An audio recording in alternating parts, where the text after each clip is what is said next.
এমন কিছু একটা করলাম উদ্ভট বা জাস্ট পরিচিতি পাওয়ার জন্য পরিচিতিটা আমি পেতে চাই।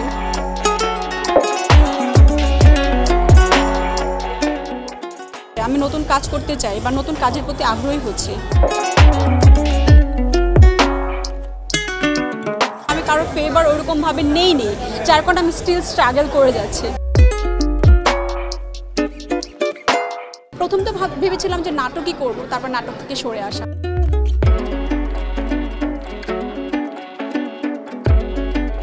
দর্শক, আমার সাথে এই মুহূর্তে উপস্থিত আছেন চিত্রনায়িকা মিষ্টি জাহান। মিষ্টি একটা মেয়ে, তোমার এই মিষ্টির রহস্যটা কি? মিষ্টির রহস্য হচ্ছে ছোটবেলা থেকে আমি মনে হয় একটু বেশি মিষ্টি খেতাম। আচ্ছা, চিত্রনায়িকা এই পদবিটা পাওয়ার জন্য স্বপ্নটা কবে থেকে শুরু হয়েছিল? এটা 2019 সালে, যখন আমি বেসিক্যালি গ্রুমিং ক্লাস শুরু করি নায়লা আজাদ নূপুর ম্যামের সাথে একটা অ্যাক্টিং সেশন করি, তখন চ্যানেল আইয়ের একটা সিরিজের জন্য। তারপর অ্যাক্টিং ক্লাস করে যখন আমি ওখানে অডিশন দিই, সিরিজটাতে টিকে যাই এবং তারপর আমার নাটক, বেশ কয়েকটা নাটকে অ্যাক্টিং করা হয়। তখন থেকে আমার আসলে নাটক থেকে বড় পর্দায় কাজ করার একটা স্বপ্ন তৈরি হয়। নাটক থেকে বড় পর্দা মানে এখন এই জার্নিটা তো যেহেতু বড় পর্দায় মনে হয় থেমে গিয়েছে, বড় পর্দা আর কি কাজ সামনে আসছে? আমার তো প্রথম সিনেমাটা ছিল হচ্ছে মানব দানব। বেসিক্যালি এটা দিয়ে আমার স্টার্টিং। সেটা কলকাতার বনি সেনগুপ্ত, মানে একটা জয়েন্ট ভেঞ্চারের সিনেমা ছিল। তো ওটা সামহাও এখনও রিলিজ হয় নাই। তারপর তো কিলহিম করলাম, অনন্ত জলিল ছিলেন। তারপর হচ্ছে ডেড বডি করলাম কিছুদিন আগে গেল। তারপর কিলহিম 2, যেহেতু আমাদের কিলহিমে খুব ভালো সাফল্য পেয়েছি আমরা, তারপর আমরা কিলহিম 2 সাথে যুক্ত হয়েছি। তাছাড়াও আরেকটা প্রজেক্টের সাথে আমি মোটামুটি এখনও মানে কলমে যুক্ত নয়, তবে ওই কাজটাও আমার রিসেন্টলি আসছে। তো বলা যায় মোটামুটি 2-1টা কাজ বাংলা সিনেমার সাথেই আছে, সিনেমা করার সাথে আছে।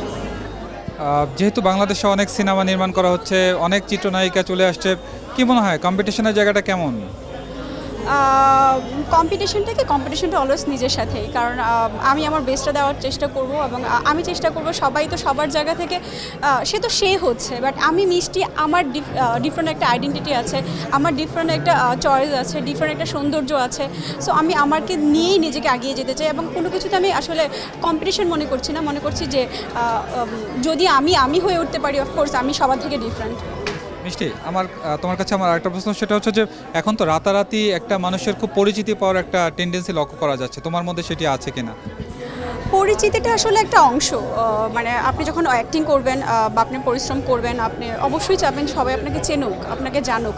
তো পরিচিতিটা একটা অংশ, বাট রাতারাতি পরিচিতি পাওয়া বা যে কোনোভাবেই আমি কিছু করলাম না, এমন কিছু একটা করলাম উদ্ভট বা জাস্ট পরিচিতি পাওয়ার জন্য পরিচিতিটা আমি পেতে চাই না। আমি কাজের মাধ্যমে পরিচিতিটা পেতে চাই। আমি চাই সবাই আমাকে চেনুক, জানুক, আমার কাজ দেখুক, আমাকে ভালোবাসুক, আমার কাজকে ভালোবাসুক। পরিচালকরা নেয়ার বিষয়ে আর্টিস্টদের একটা ভিউ, তারা একটা বিশ্বাস করে যে ভিউ কোন শিল্পীর বেশি। তোমার ক্ষেত্রে এই ধরনের কিছু হয়েছে কিনা? বেসিক্যালি এটা নাটকে হয়, এটা নাটকে খুব বেশি এখন এটা চলছে। হ্যাঁ, সো আমি যেহেতু নাটক করতাম, তো আমার ম্যাক্সিমাম নাটক চ্যানেল আই থেকে। তো চ্যানেল আই অলওয়েজ আসলে একজন আর্টিস্টকে তার অ্যাক্টিংয়ের দ্বারা বিচার করতেই পছন্দ করতো এবং সেই জন্য আমার আসলে কোনো বাধায় পড়তে হয় নাই। বাট যখন আমি দেখছিলাম যে চ্যানেল আইয়ের বাইরে আমি কোনো কাজ করতে পারছি না, কারণ আমাকে অদ্ভুত নামধারী কিছু কাজ করতে হবে, অদ্ভুত অঙ্গভঙ্গি করতে হবে, তারপর চিৎকার চেঁচামেচি লাউড অ্যাক্টিং করতে হবে, যেটা আমি না, যে অ্যাক্টিংটা অ্যাকচুয়ালি আমি করতে চাই না, তখনই আসলে আমার ডিসিশন আসে যে আমি নাটকটা আর করতে চাই না বা নাটকের সাথে থাকতে চাই না, কারণ ওইসব কিছু না করলে নাকি ভিউজ আসে না। সো হ্যাঁ, এরকম সমস্যা তো অফকোর্স আমার পড়তে হয়েছে, যার কারণে আমি আসলে প্রথম তো ভেবেছিলাম যে নাটকই করব, তারপর নাটক থেকে সরে আসা। মিষ্টি, তোমার কাছে জানা যাচ্ছে যে অনেকেই সিনেমার অভিনেত্রী হওয়া থেকে আইটেম গার্ল হওয়ার জন্য বেশি আগ্রহী হয়, মানে আইটেম সঙ্গে তারা পারফর্ম করতে চায়। তোমার ক্ষেত্রে মানে এই ধরনের আগ্রহ ছিল কিনা? না, আমি তো অভিনয়টাই করে এসেছি এবং আমার ডিরেক্টরও যখন আমাকে সিলেক্ট করেছেন, অভিনয়ের গুণেই সিলেক্ট করেছেন এবং আমাকে অ্যাক্টিংয়ের জন্যই সিলেক্ট করে এসছেন।